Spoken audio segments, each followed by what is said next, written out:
पूर्णम्।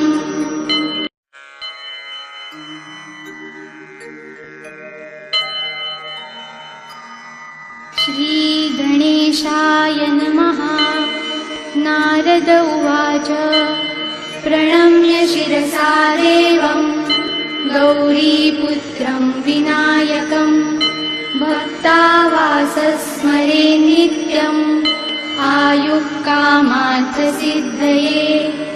प्रथमं वक्रतुण्डं च एकदन्तं द्वितीयकं तृतीयं कृष्णपिङ्गाक्षं गजवक्त्रं चतुर्थकं लम्बोदरं पञ्चमं च षष्ठं विकटमेव च सप्तमं विघ्नराजेन्द्रं धूम्रवर्णं तथाष्टमं नवमं भालचन्द्रं